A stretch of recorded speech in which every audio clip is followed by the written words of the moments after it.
a man who is an icon at Immunotec, who has played a significant role in the development of bringing this product to market, the education of people about glutathione, not only in our company, certainly, but beyond our company, in the medical research world, in the medical world, and also just people who want to be healthy, who found out about glutathione, is going to be our first real speaker today. He's going to share a number of things with you. So I want to welcome on the call my good friend for 25 years, somebody who's all of our good friend, and that's the great Dr. Jimmy Gutman. And Jimmy has written some books on glutathione that are bestsellers. Yeah, wow. I'm just thinking, we're talking about 25 years ago. Well, I think even in the last 25 weeks, the world has changed. So imagine how it's changed in 25 years. I think one thing that I'm going to note about where we were in the world 25 years ago probably has the most profound impact in our lives and in the future of the world, and how all the dynamics that we see in politics and society and the environment hinges on this. Believe it or not, the population, the world population, when this company launched, was 4 billion people. Today, it's 8 billion people.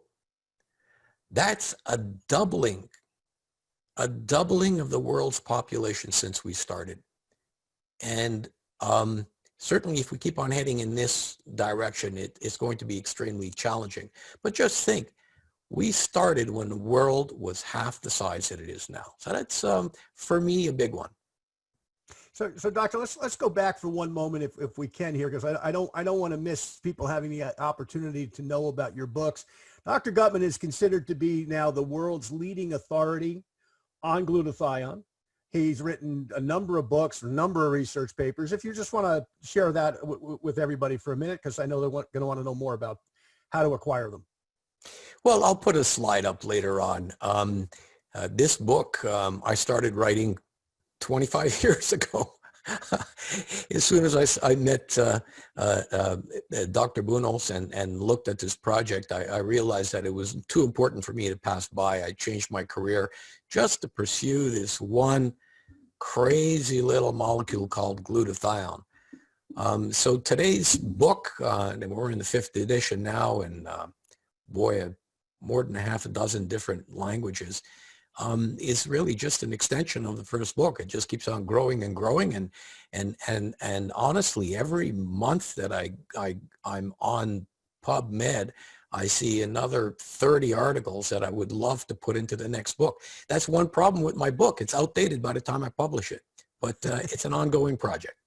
Yes, it is. I know it's a labor of love for you, Doctor. We appreciate you doing that. I know it helps our business, certainly, and our education in the field.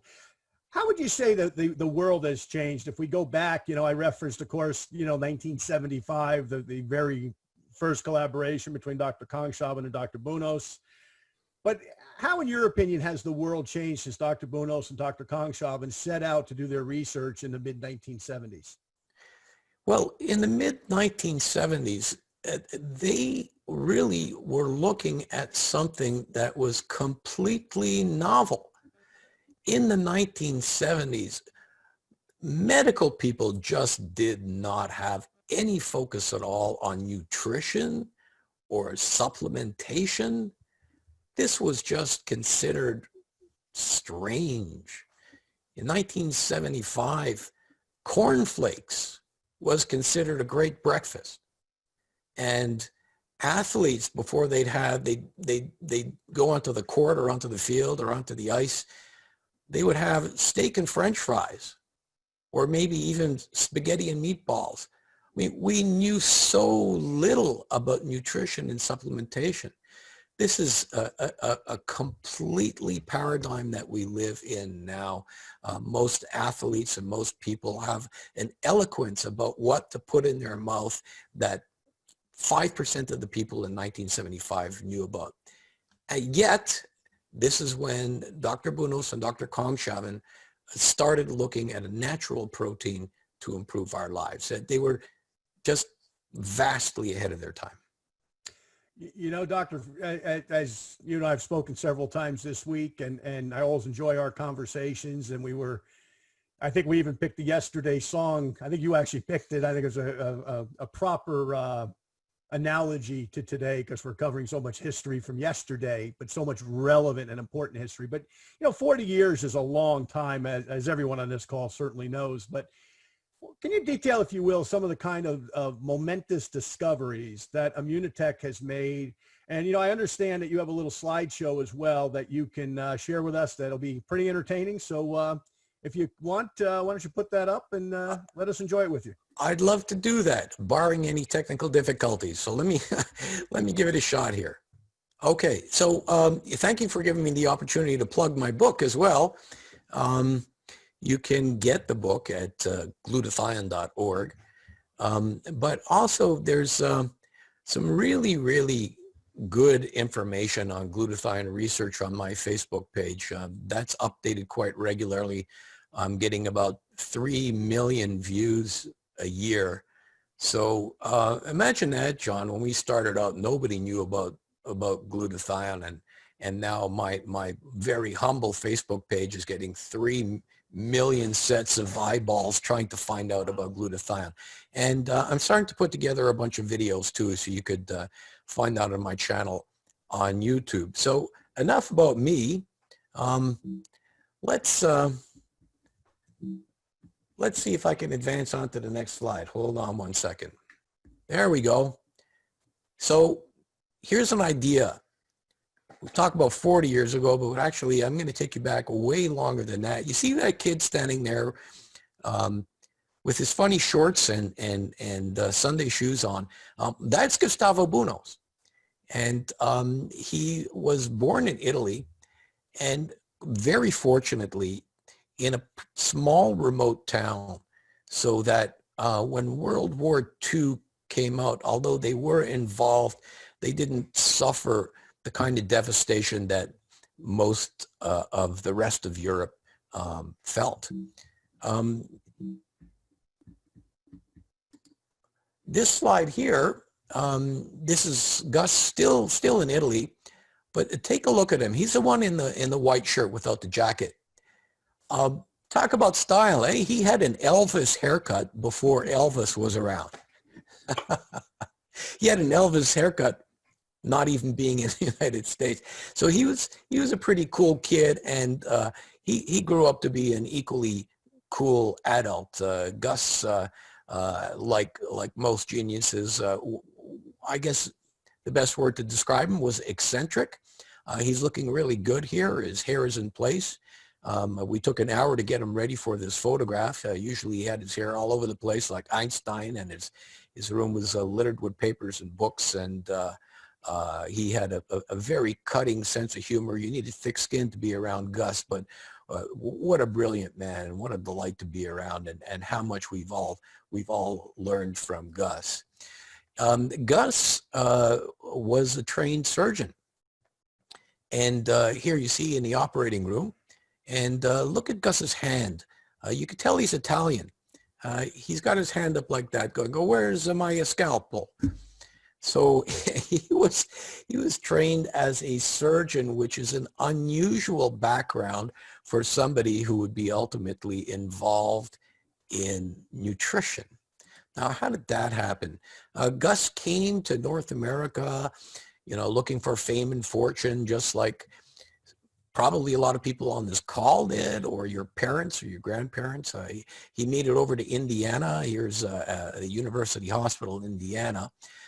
They did not allow him to practice medicine. There's a certain chauvinism in the United States. If you're a foreign medical graduate, it's really tough to get a license to practice. So he went into research, and he was doing some really fantastic research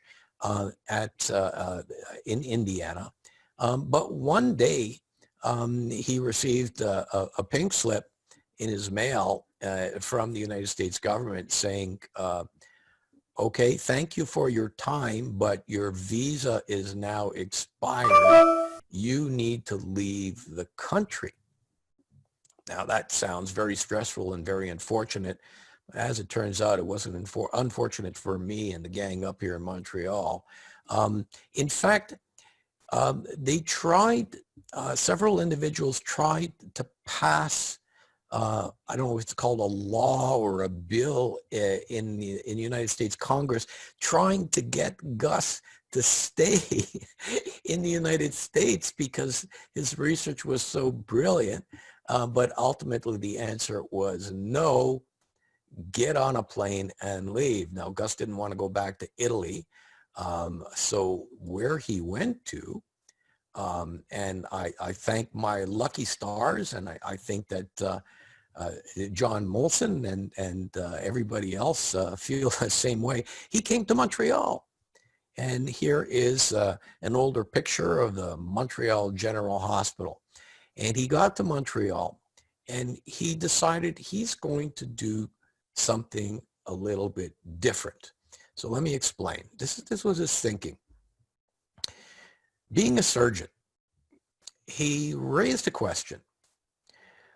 Why is it if you take the same kind of patient, same age, same sex, same surgical diagnosis, why is it that some of them will make it home in a week, all healed up, and some of them would end up in the intensive care unit for 3 months? I mean, besides factors like the surgeon screwing up, but if you do everything right, there's still some people who are going to run into trouble. And they're going to have a higher incidence of infectious complications, and so forth. What is the difference? And even, you know, these days in 2020, even a kid can answer that question. Maybe it's something they were eating. Here's a great poster, a vintage poster on nutrition, and especially focusing on proteins here. You see proteins, food for growth and repair, pretty cool. And you look at the list of proteins, this shows you how far back it is. They've got frankfurters as number 5. They don't even mention soy protein, which wasn't even on the radar then. Not that soy is a decent protein, but it's just very, very interesting to look at proteins. And even then we knew that proteins had something to do with surgical repair. And those in the know had an idea that proteins were important for the immune system. The immune system, we kind of knew then that the immune system was going to fight off infection and help with healing, and it dealt with inflammation.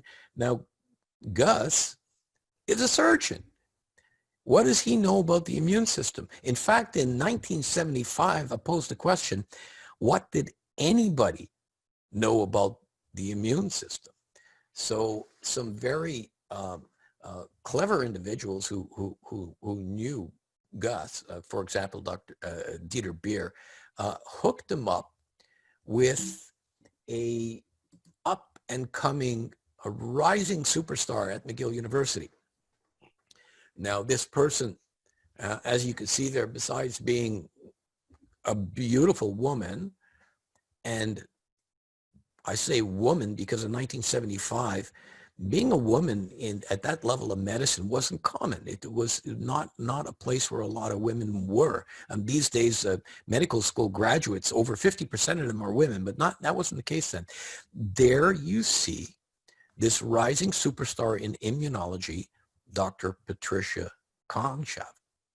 Now, Dr. Kongshaven was an absolute pioneer at the time. The field of clinical immunology didn't even exist. And Dr. Kongshaven wrote the first chapter in the first book on clinical immunology that was widespread to the medical profession. And here you see her in front of this brand new high-tech microscope right now that would probably sell at an antique auction these days.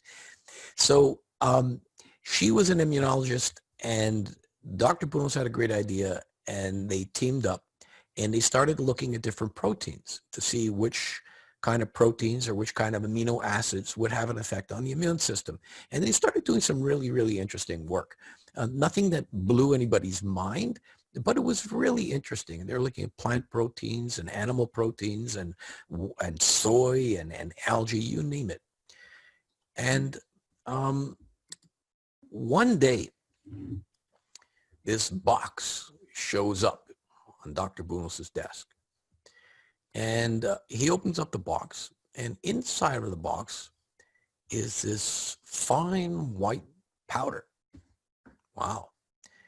And attached to the box is a note, and it says, "Dear Dr. Bunos, we're a company in Europe. This is a byproduct of one of our industries. We've been taking this powder, it's a protein. We don't know what to do with it. We've been dumping it in the fields, we've been dumping it in the rivers, and the local governments told us to stop because the rivers were overgrowing." Well, that's pretty interesting. The fact that the note also included a $10,000 check also influenced Gus to do it. And the other fact was that this white powder came from Europe in 1975. It didn't come from Colombia.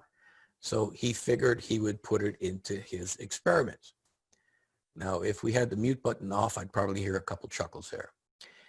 So he takes this white powder and puts it at the experiments with Dr. Childhood. And a couple years later, lo and behold,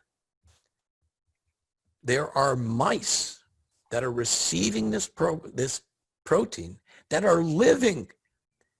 These animals are living anywhere between 30 and 50% longer. This is spectacular.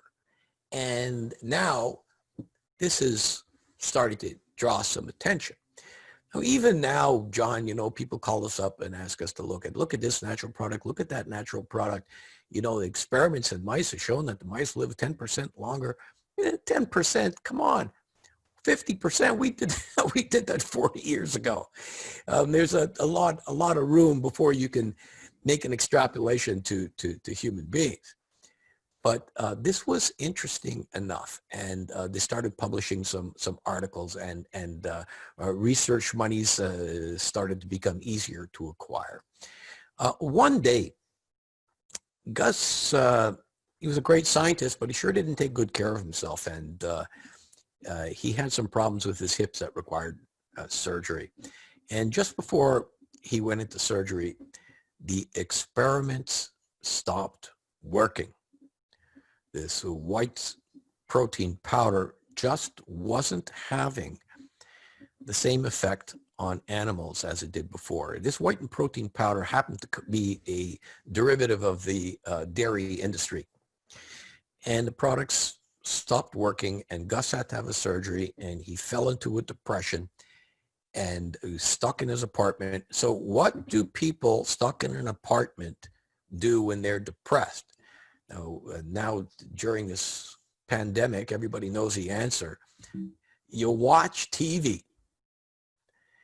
And Gus was watching this cooking program.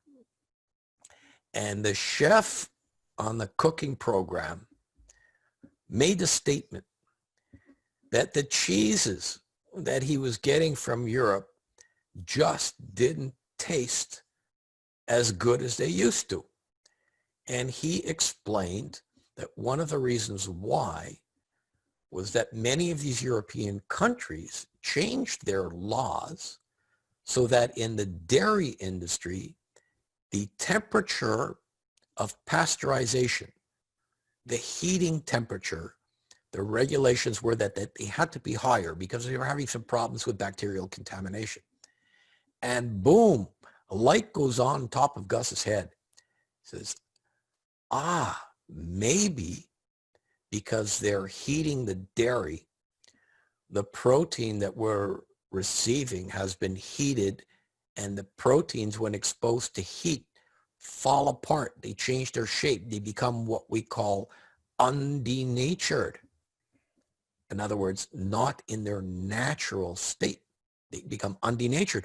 So he went ahead with his team and tried to resource other places that could provide this special protein from milk in a manner that the proteins were undenatured. And voila, the experiments started working again. This was the second, you know, you can be as smart as you want, but you need to have God smiling down on you, or whatever spiritual help you believe exists. The first one was a package arrived on Gus's desk. The second one is they figured out why the experiments stopped working because of a bloody TV program. And here is one of the third flukes. You see a room of scientists there over at McGill University. And you see the beautiful Patricia smiling back at the camera, and sullen, cranky Gustavo Bunos on the right side there, looking sullen and cranky. And right above Dr. Bunos's head, you see a coffee pot. Science cannot go forward without coffee. And this coffee pot was a magnet for people doing research. And over a lousy cup of coffee, Dr. Bunos ran into Dr. Jerry Batiste. Jerry at the time was a very young PhD student. He's recently, or actually for a while, he's been the head of cancer research at McGill University. Gus was telling him, look, I got these experiments where we're giving this a protein to animals, and they're stronger, they live longer, they're more resistant to infection, they're more resistant to disease, but we don't know why. And Jerry happened to be reading about this new molecule that was kind of breaking above the radar called glutathione. He says, Gus, maybe it's raising glutathione. Wow, imagine that, you know, just Gus calls it serendipity, which means, I guess, layman's term, good luck, good luck. And as it turns out, that was the case. And it took a couple of years. Here's a team of researchers at Montreal General University. You see Gus standing back there. Now he's smiling.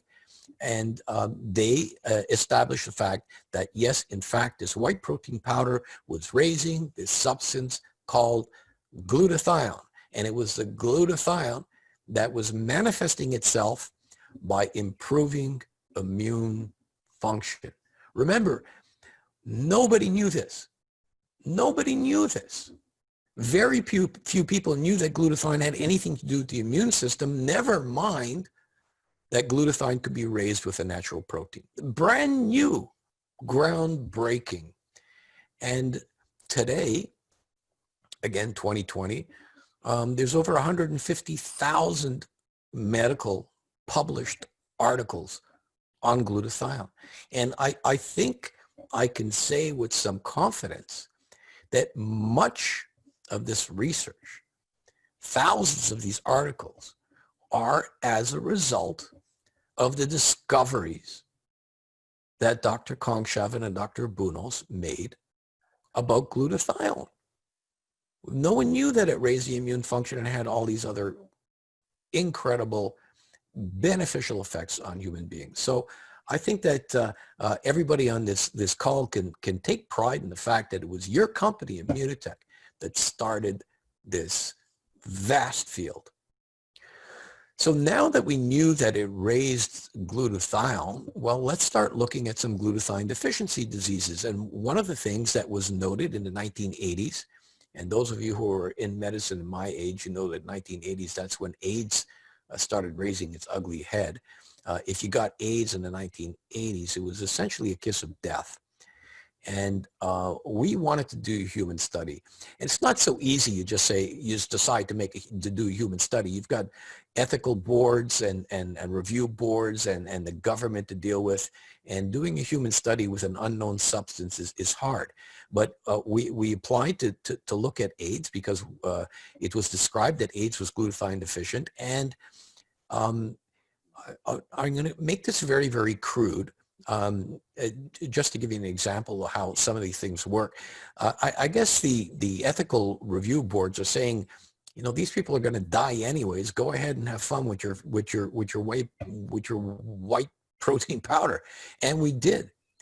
And the results that we were getting in AIDS patients were profound enough that everybody started paying attention. Decreasing viral load, increasing specific white blood cell that goes bad in AIDS called a CD4 lymphocyte. We got funding from the Canadian government through the HIV Trials Network. The Pasteur Institute in Europe started looking at it. Mark Weinberg, that smiling gentleman with the white coat on, he's a former head of the International AIDS Research Council for 3 terms. And of course, in the bottom left, the Nobel Prize winner, Dr. Luc Montagnier, the discoverer of the AIDS virus, put out a book. You see the book there. And in that book was a whole chapter on Immunical, not glutathione, on Immunical and its role in AIDS and cancer. So we started getting a lot of notoriety, and things started really picking up. Now, something else that we learned when we were doing our experiments in the hospital, take a look at this original canister of Immunical. Now, what's wrong with this picture? We didn't know what was wrong. We thought it was a great idea. You got this canister, and the nurses would scoop out some in the morning for the patient and some in the evening for the patient. But the nurses started noticing a few things, and other people started noticing that by the end of the month, the protein didn't seem to be working as well. And we realized that having it in an open container, every time you open it up, you expose it to air, you expose it to oxidation, you expose it to moisture, the Immunical started degrading, and which is one of the reasons why we developed those high-tech and unfortunately expensive envelopes that we put them in.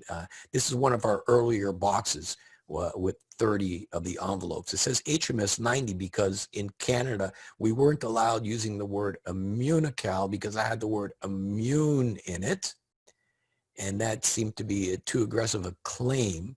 So it took us a bit of time to convince Canadian government and the rest of the world that this in fact worked. But we did.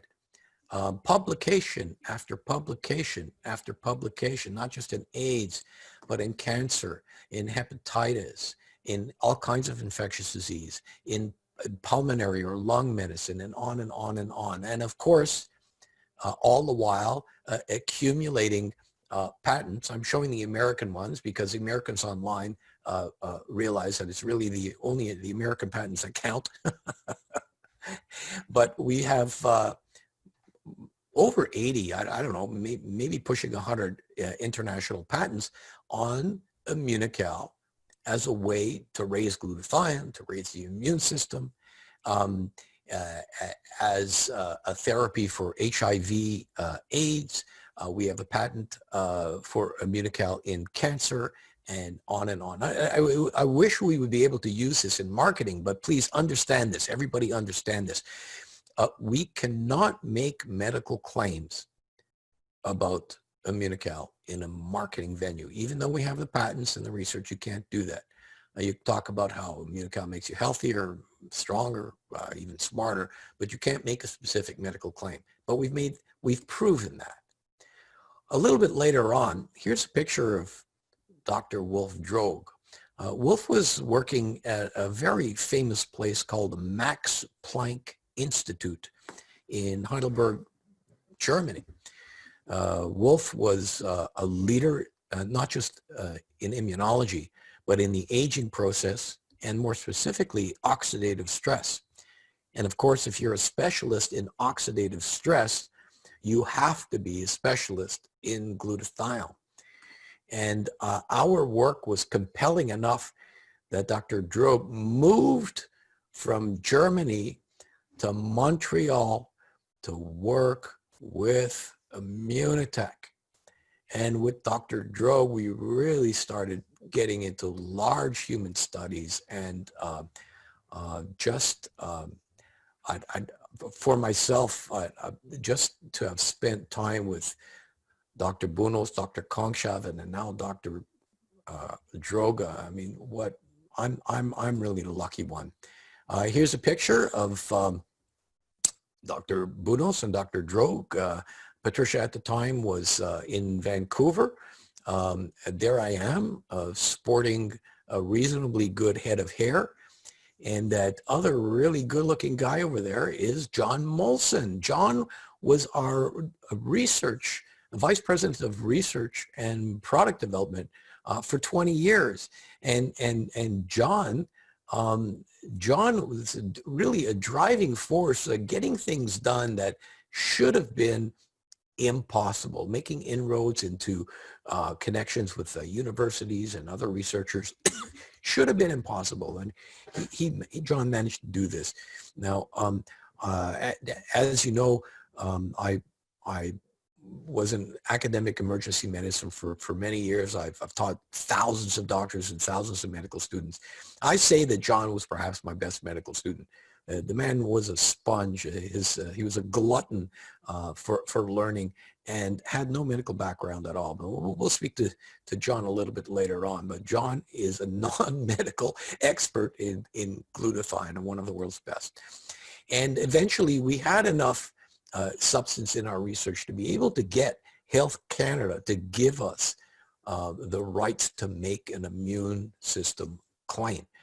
Now, that may not seem like a lot, but you have to understand, Health Canada is a very conservative body, but they, because of our research, allowed us to say that taking Immunical is going to help your immune system.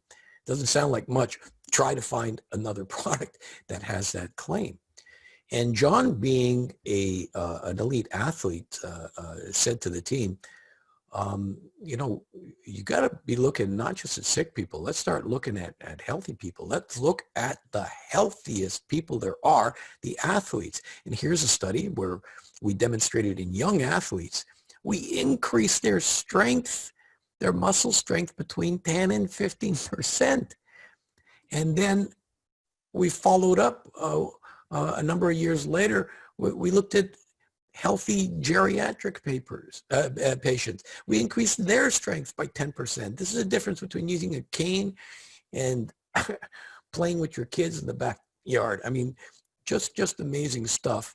And that allowed Health Canada to give us a performance claim. You take Immunical, you're going to be stronger. And people started paying attention. I love this shot here. Why this shot? I mean, we've got hundreds of professional and Olympians. The reason why I like this shot, and this is a 2012 Olympics.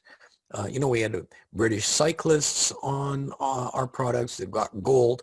These guys won silver. Why do I want to show a silver team rather than a gold team? Because this team, this rowing team from Canada, was by far the oldest team in the rowing events. So that struck a chord with me. These were all older athletes and taking the Immunical and good enough to win silver. So, you know, we just continue on. I still am showing a slide that Immunotec has put out over 62 published studies. That slide is wrong. That's not the number anymore. And I'm hoping that by the end of 2020, guys, we're going to have over 70 studies. Just does not exist in our industry. If somebody has 2 studies, they're considered scientific. We're going to have over 70 studies. So, John, I think I've spoken enough. When I go through this, I had so much fun putting that together. It's just a remarkable tale.